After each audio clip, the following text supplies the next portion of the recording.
रामकृष्ण हरी श्री स्वामी समर्थ मित्रांनो 7 सप्टेंबर 2025 रविवारपासून पितृपक्ष सुरू झालेला आहे. तर आज आपण आजच्या व्हिडिओमध्ये पितृपक्षाची एक महान आणि दिव्य कथा पाहणार आहोत, जी फक्त ऐकल्याने मनुष्याच्या जीवनातील गरिबी दूर होते.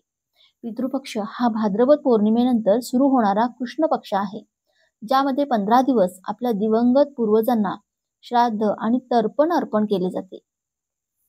या काळात भक्तिभावाने आपल्या पितरांचे स्मरण केल्याने त्यांची कृपा आपल्यावर अखंड राहते असे मानले जाते. असं म्हणतात की ही पवित्र कथा फक्त ऐकली तरी सर्व प्रकारचे पितृदोष नाहीसे होतात. ज्यांच्या कानावर ही कथा पडते त्यांची कोट्यावधी पाप नष्ट होतात आणि त्याला अपार धनसंपदा, सुख आणि समृद्धी प्राप्त होते. ही अद्भुत कथा स्वतः भगवान श्रीकृष्णाने पक्षीराज गरुडाला सांगितली होती. सर्वात महत्त्वाचं म्हणजे तर या कथेमध्ये श्रीकृष्णाने 31 पितृदेवतांची नावे सांगितली आहेत. ही नावे फक्त एकदा जरी ऐकली तरी सर्व पितरांची कृपा होते, सर्व मनोकामना पूर्ण होतात. म्हणून ही कथा तुम्ही नक्कीच ऐका. तर चला पितृपक्षाची ही परम मंगलमय कथा आपण सुरू करूया. पण त्या अगोदर मित्रांनो, एक छोटीशी विनंती करते. जर तुम्हालाही असं वाटत असेल की आपल्यावरतीही आपल्या पितरांचे कृपा आशीर्वाद कायम राहावे, तर या व्हिडिओला एक लाईक नक्की करा आणि कमेंटमध्ये जय पितृदेव अवश्य लिहा. आणि चॅनेलवरती नवीन असाल तर सबस्क्राईब करा. तसेच बाजूच्या बेल आयकॉनलाही प्रेस करा, म्हणजे जेव्हा कधीही मी व्हिडिओ अपलोड करेन तेव्हा त्याचं नोटिफिकेशन सर्वात आधी तुमच्यापर्यंत पोहोचेल. चला तर मग मी कथा सांगायला सुरुवात करते. मित्रांनो, ही फार पूर्वीची गोष्ट आहे. एकदा पक्ष्यांचा राजा गरुड यांच्या मनात पितृपक्षाबद्दल खोल उत्सुकता निर्माण झाली. या प्रश्नाचे समाधान मिळवण्यासाठी गरुड द्वारकेला गेले. गरुड हे विशालकाय सुवर्ण पक्षी असून भगवान विष्णूंचे वाहक आहेत. त्यांच्या प्रकट दर्शनाने सभोवतालचे सर्वजण स्तिमित झाले. ते भगवान श्रीकृष्णांच्या समोर नम्रतापूर्वक प्रणाम करून उभे राहिले. भगवान श्रीकृष्णांनी आपुलकीने गरुडाकडे पाहत त्याला आपल्या जवळ बसण्याचा संकेत केला. गरुडाने हात जोडून विनंती केली, हे प्रभू, माझ्या मनात एक शंका आहे. कृपा करून सांगा, पितृपक्षामध्ये जर मनुष्य पितरांची पूजा करतो तर त्याला काय फळ मिळते?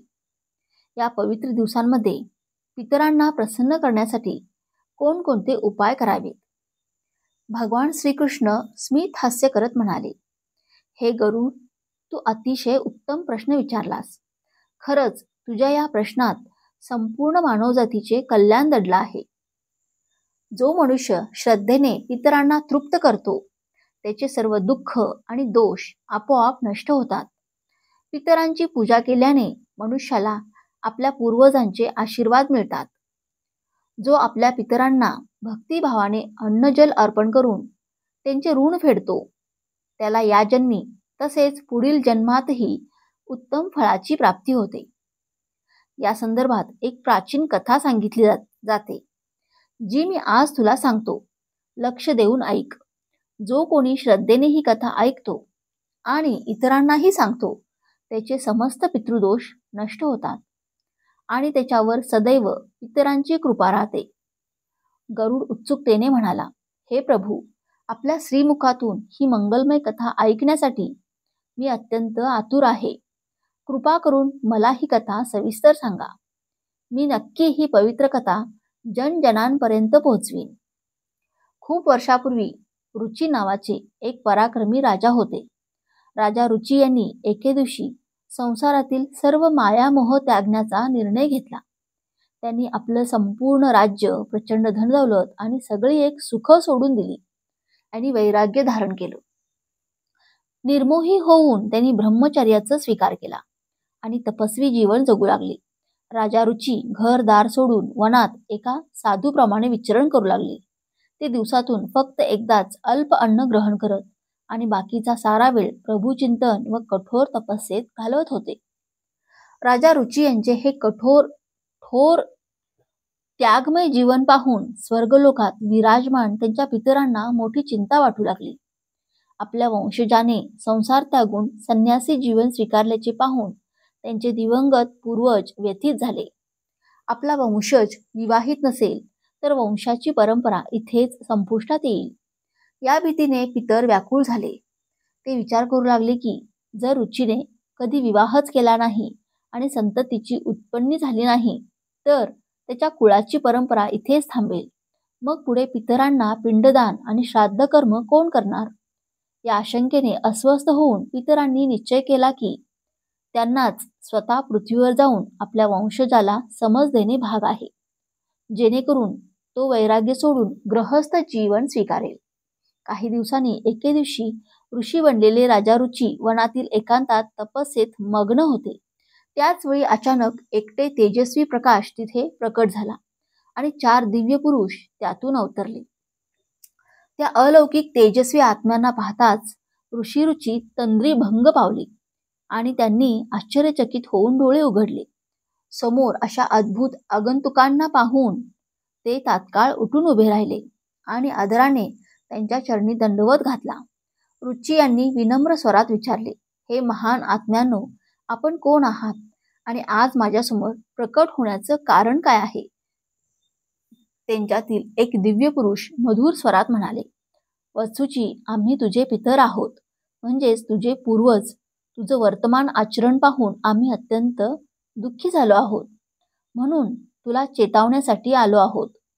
समोर आपल्या पूर्वजांना पाहून ऋषी रुची यांचे डोळे भक्तिभावाच्या अश्रूंनी भरून आले. त्यांनी हात जोडून आदरपूर्वक म्हटलं, हे पूज्य पितृदेव हो, आपल्या दर्शनाने माझं जीवन धन्य झालं. कृपा करून सांगा, माझ्या कोणत्या वागण्याने आपण असंतुष्ट आहात? माझ्याकडून अशी कोणती चूक झाली ज्यामुळे आपण मला सावध करण्यासाठी स्वर्गातून स्वतः पधारले आहात? एक पितर गंभीर स्वरात म्हणाले, हे पुत्र, आम्ही तुझ्या जीवनाच्या मार्गाने अजिबात संतुष्ट नाही, कारण तू आजवर विवाहच केलेला नाहीस. सांग पाहू, तू गृहस्थ जीवनाकडे दूर राहण्याचा निर्णय का घेतलास? विवाह करून गृहस्थाश्रमात प्रवेश करणे हे मानव जीवनाचे परम कर्तव्य आहे. गृहस्थाश्रम तर स्वर्ग आणि मोक्ष प्राप्तीचा उत्तम मार्ग मानला गेला आहे. गृहस्थाश्रम स्वीकारल्याशिवाय मनुष्य आपली सर्व कर्तव्य नीट पार पाडू शकत नाही, ना मोक्ष प्राप्त करू शकतो. दुसरे पितर समजावणीच्या सुरात पुढे म्हणाले, वत्सा, गृहस्थ जीवनात राहूनच मनुष्य देवता, पितर, ऋषीमुनी आणि अतिथी यांची सेवा चोख करू शकतो. जो गृहस्थ आपल्या द्वारावर आलेल्या अतिथीला अन्नजल देऊन तृप्त करतो आणि दानधर्म करतो, तो ऋषी ऋण आणि मानव ऋणही फेडतो. त्याचप्रमाणे जो घर संसार सांभाळत देवतांची पूजा करून यज्ञकर्मात स्वाहा उच्चारून आहुती अर्पण करतो आणि पितरांच्या निमित्ताने स्वतः म्हणत तर्पण करतो, तोच आपल्या देवऋण आणि पितृऋणातून मुक्त होतो. तिसरे पितरही पुढे म्हणाले, संतान उत्पन्न करून वंश पुढे चालवणे हे मानवाचे परम धर्म आहे. विचार करून बघ, संततीशिवाय तुला स्वर्गप्राप्ती कशी होणार? तुझ्या पश्चात तुझे श्राद्ध कर्म कोण करणार? देवपूजा आणि पितृतर्पणासारखी कर्मे न करता तुला उत्तम लोकाची प्राप्ती देखील होणार नाही. जर तू आपल्या कर्तव्यापासून दूर राहिलास तर मरणानंतर तुला नरक भोगावा लागेल आणि पुढच्या जन्मातही यातना सोसाव्या लागतील.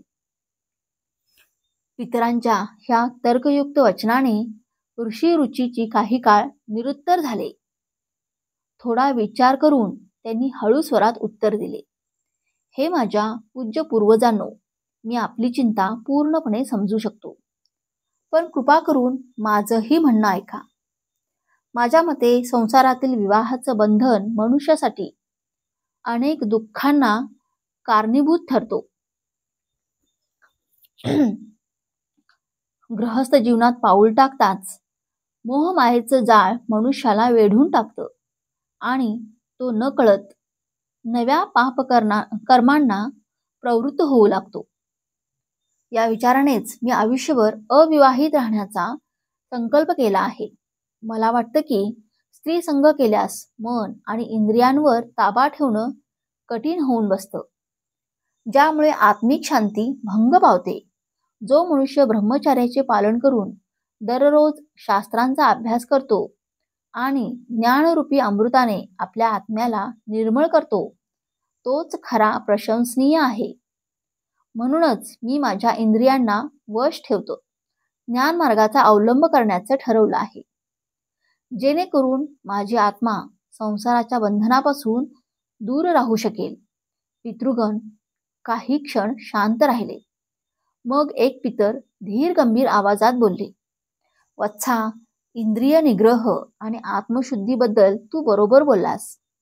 मानवाने नक्कीच आपलं मन आणि इंद्रिय वश ठेवायला हवीत आणि आत्मज्ञानाच्या अमृताने आत्म्याचे शुद्धीकरण करत राहायला हवं. पण तू ज्या मार्गावर चालला आहेस तो पूर्ण कल्याणाचा मार्ग नाही. वेदशास्त्रांनी निर्देश केलेली कर्मे सोडून देणे योग्य नाही. यज्ञ, दान, तपस्या अशी शुभकर्मे निष्काम भावनेने केली तर ती बंधनं बनत नाहीत, उलट पापांचा नाश करतात. मागील जन्माचे पाप पुण्य देखील मानवाला सुख दुःख रूपाने जे फळं देतात ते शेवटी भोगून संपतात. आता तुझ्या तर्काचं उत्तर ऐक. शास्त्रानुसार पुरुषाने विवाह करून गृहस्थाश्रम स्वीकारणं हे आवश्यक कर्तव्य आहे. जर तू विवाह केला नाहीस तर तुला मोक्ष कसा मिळणार? संततीविना तुला स्वर्ग प्राप्तीही होणार नाही आणि आम्हाला तुझ्याकडून तर्पणही मिळणार नाही. संततीच्या द्वारा जे श्राद्ध केलं जातं त्यानेच पितरांना तृप्ती मिळते आणि वंश पुढे चालतो. म्हणून हे पुत्रा, विधीपूर्वक विवाह करून संतती सुख मिळव. जर तू असं केलं नाहीस तर आत्तापर्यंत तप त्याग करून जे पुण्य संचय मिळवलास तोही व्यर्थ ठरेल. आमचा वंश नष्ट झाला तर आम्ही पितरही अतृप्त राहू. फक्त संतान प्राप्त करून आणि तिचं योग्य पालन पोषण करूनच तू आम्हाला संतुष्ट करू शकतोस. पितरांचे हे न्याय आणि तर्कपूर्ण विचार ऐकल्यावर ऋषी यांच्यामध्ये बदल घडू लागला. त्यांना जाणवलं की खरोखरच त्यांच्या पूर्वजांचं म्हणणं योग्य आहे. बराच वेळ मनातल्या मनात विचार केल्यानंतर अखेर त्यांनी ठरवलं की आपले पितर प्रसन्न होतील अशा रीतीने आपण गृहस्थ जीवन स्वीकारलं पाहिजे. यानंतर ऋषी यांनी हात जोडून पितरांना विनवणी केली, हे पितृदेव हो, आपण मला सन्मार्ग दाखवला. आता मी गृहस्थाश्रम स्वीकारण्यासाठी तयार आहे आणि विवाह करण्याचा संकल्प करत आहे. पण एक समस्या आहे. माझं वय आता खूपच निघून गेलं आहे. माझ्यासारख्या वृद्ध आणि तपस्वी पुरुषाला कोण आपली कन्या देईल? कोणत्या कन्येच्या आई वडिलांना तिचं माझ्यासोबत लग्न लावून द्यायचं धाडस होईल? हे विचार करून माझ्या मनात संकोच उत्पन्न झाला आहे. पितृगणाने उत्तर दिलं, वत्सा, तू फक्त आपलं कर्तव्य पूर्ण करण्याचा निश्चय कर, मग मार्ग आपोआप निघून येईल.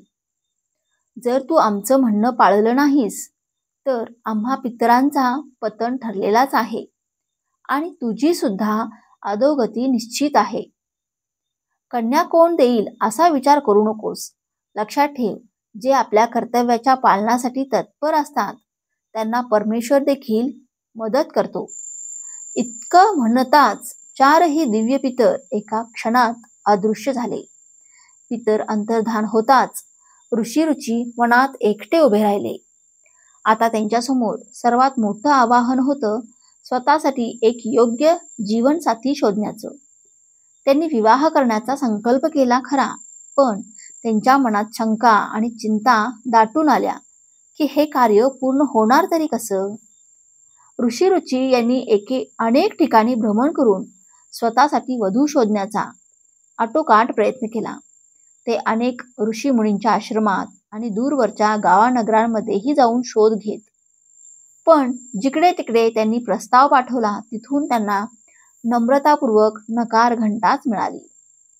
काही ठिकाणी त्यांच्या वृद्ध तपस्वी रूपाकडे पाहून काहींनी त्यांची उपेक्षाही केली. तरी सुद्धा ऋषींची यांनी हे सगळे मनावर घेतले नाही. ते धीराने आपल्या ध्येयावर ठाम राहिले. परंतु सर्वत्र निराशाच हाती आली. त्यांची वृद्धावस्था आणि तपस्वी जीवनशैली पाहून कोणीही त्यांना आपली कन्या द्यायला तयार नव्हतं. काळाच्या ओघात त्यांची निराशा वाढत गेली, तरी देखील त्यांनी ठिय्या सोडला नाही. इतरांचे शब्द त्यांना वारंवार आठवत आणि त्यांचे हृदय व्याकुळ होत असे. तरीही ते सतत प्रयत्नशील राहिले. दररोज संध्याकाळी आश्रमाच्या निवांतेत बसून ते चिंतन करत असत. पण त्यांना वधू मिळण्याची आशा दिवसेंदिवस क्षीण होत चालली होती. क्वचितच त्यांच्या डोळ्यात नैराश्याचे अश्रू तरळत, पण लगेचच पितरांचे शब्द आठवून ते आपल्या मनाला धीर देत असत. शेवटी पुष्कळ विचारांती ऋषीरुची या निष्कर्षावर पोहोचले की आता केवळ ईश्वरच त्यांना योग्य मार्ग दाखवू शकतो. त्यांनी निश्चित केलं की सृष्टीकर्ता भगवान ब्रह्मदेवांची पूजा आणि आराधना करावी. असं ठरवून ते घनदाट वनातील एकांत स्थळी तपस्येसाठी बसले.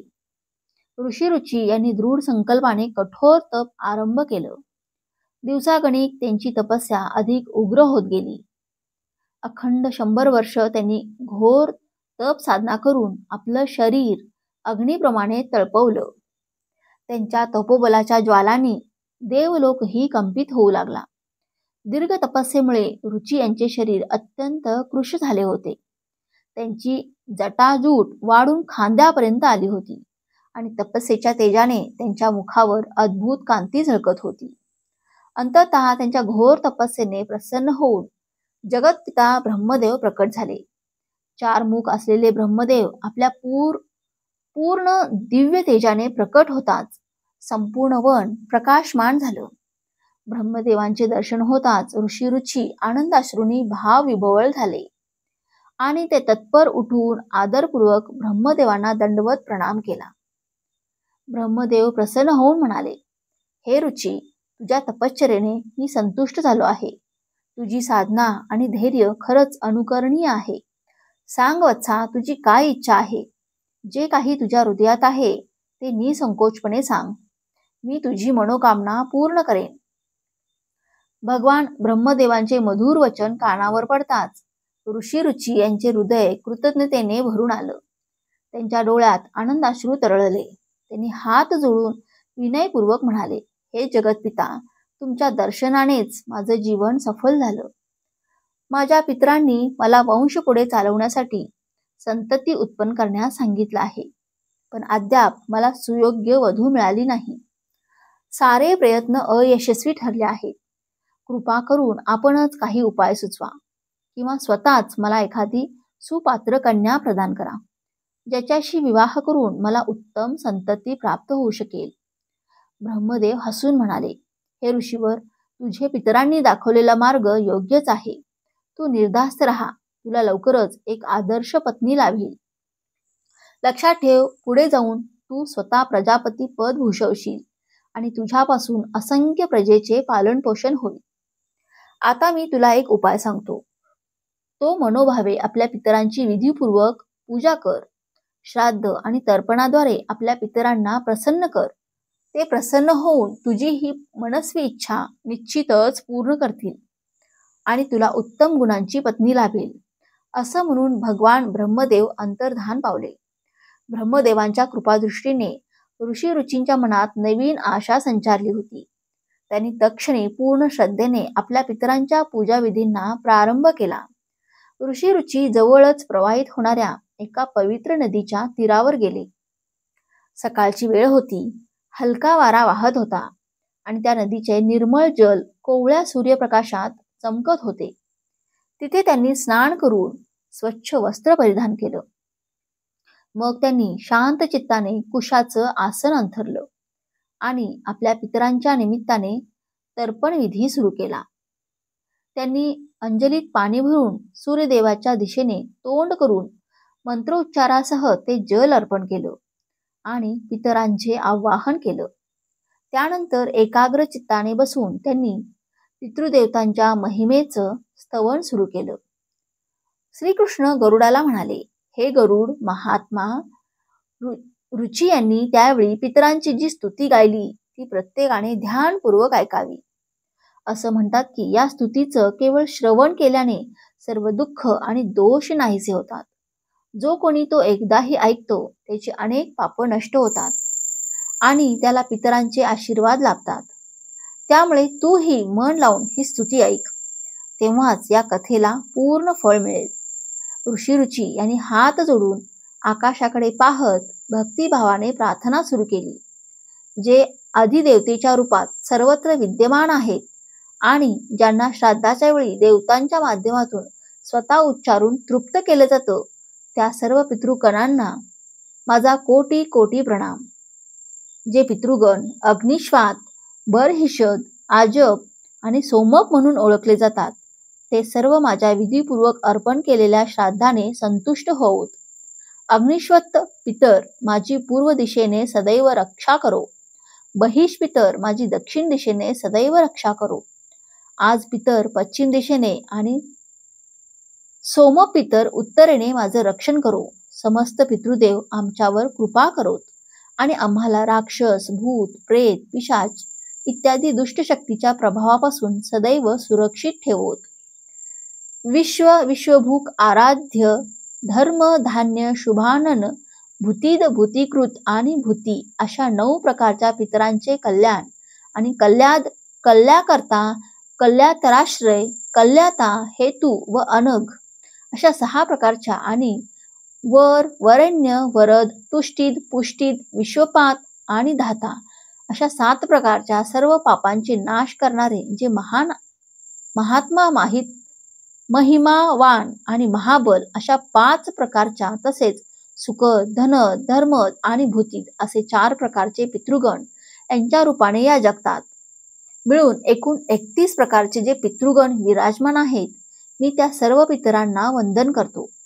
आपण कृपा करून माझ्या विधीपूर्वक अर्पण केलेल्या या तर्पण आणि पिंडदान स्वीकारून तृप्त व्हावं. आमच्यावर आपले आशीर्वाद सदैव ठेवावेत. महात्मा रुची यांची ही भावपूर्ण स्तुती ऐकून पितृगण अतिशय प्रसन्न झाले. त्या क्षणी तिथे एक चमत्कार घडला. पितरांच्या कृपेने एक दिव्य प्रकाशाचा पुंज तेथे प्रकटला, ज्याने 4ही दिशांचा आकाश उजळून निघालं. त्या तेजस्वी प्रकाशाने संपूर्ण वातावरण पवित्र तेजाने चमकू लागलं. ऋषिरुची आश्चर्य आणि भक्तिभावाने तो प्रकाश पाहू लागले आणि लगेचच भूमीवर गुडघे टेकून हात जोडले. काही क्षणातच त्या प्रकाशाने मूर्त रूप धारण केलं. रुची यांच्या स्तुतीने संतुष्ट होऊन 4ही दिव्य पितर पुन्हा एकदा प्रकट झाले. आता त्यांच्या मुखावर प्रसन्नतेचे तेज झळकत होतं. ऋषिरुची त्यांनी पुन्हा एक वार श्रद्धेने त्यांच्या चरणावर मस्तक ठेवून प्रणाम केला. त्यांनी आधीच श्राद्धविधीमध्ये पवित्र पुष्प, चंदन, धूप इत्यादी अर्पण केले होते आणि आता पितृगण त्या सुगंधित पुष्पाच्या मंद सुवासाने व्याप्त भासत होते. प्रसन्न पितरांनी हात उंचावून आशीर्वाद देत म्हटलं, हे पुत्र रुची, तुझ्या भक्तीने आणि स्तुतीने आम्ही अत्यंत संतुष्ट झालो आहोत. तू सत्य हृदयाने आमचं आवाहन करून तर्पण दिलंस आणि आमची महती गायलीस आहेस. म्हणूनच आम्ही प्रसन्न होऊन तुला वरदान द्यायला इच्छितो. निर्भयपणे आपली इच्छा आमच्या समोर माग. तुझी जी काही अभिलाषा आहे ती निसंकोच मागून घे, आम्ही ती पूर्ण करू.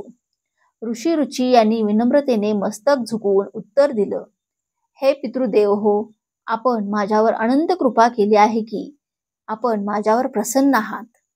परमपिता ब्रह्मदेवानी देखील माझ्यावर कृपादृष्टी दाखवून सृष्टी विस्तारासाठी मला प्रजापती होण्याचा आशीर्वाद दिला आहे. आता आपणच कृपा करून अशी पत्नी प्रदान करा जी गुणवान, तेजस्वी आणि सदाचारी असेल. मला विश्वास आहे की तिच्यापासून मला उत्तम संततीची प्राप्ती होईल, ज्या संततीमुळे मी आपले ऋण फेडू शकेन. पितरांनी आनंद भरल्या वाणीत आशीर्वाद दिला. तथास्तु. हे वत्सा, आम्ही आत्ता आणि याच ठिकाणी तुझी मनोकामना पूर्ण करतो. आमच्या आशीर्वादाने तुला याच क्षणी एक सुलक्षणा आणि मनोहर पत्नी प्राप्त होईल. तिच्यापासून तुला एक तेजस्वी आणि बुद्धिमान पुत्र होईल. हेही जाणून ठेव रुची, पितर हसत म्हणाले, तुझा तो पुत्र अद्वितीय बुद्धिमान आणि महान पराक्रमी असेल. तो रौच नावाने 3ही लोकात प्रसिद्ध होईल. पुढे जाऊन तुझ्या त्या पुत्रालाही अनेक पराक्रमी आणि धर्मपरायण संतती होईल, जी पृथ्वीवर राज्य करून प्रजेला सुखी करेल. आमचे आशीर्वाद तुझ्या वंशावर सदैव राहतील. पितरांचे वरदान मिळताच लगेचच जवळच्या नदीच्या प्रवाहातील पाणी प्रखर प्रकाशाने लहरायला लागलं.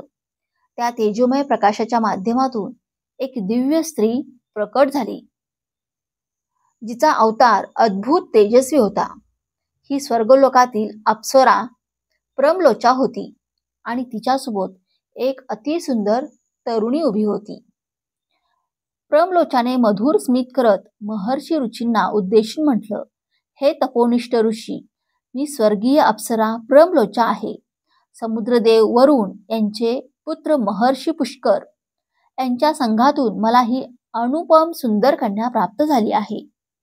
माझ्या या पुत्रीचे नाव मानिनी आहे आणि ही रूप आणि गुणांनी अद्वितीय आहे. आज मी माझी ही प्रिय कन्या तुमच्या पत्नी रूपात समर्पित करते. कृपया मानिनीला स्वीकारा.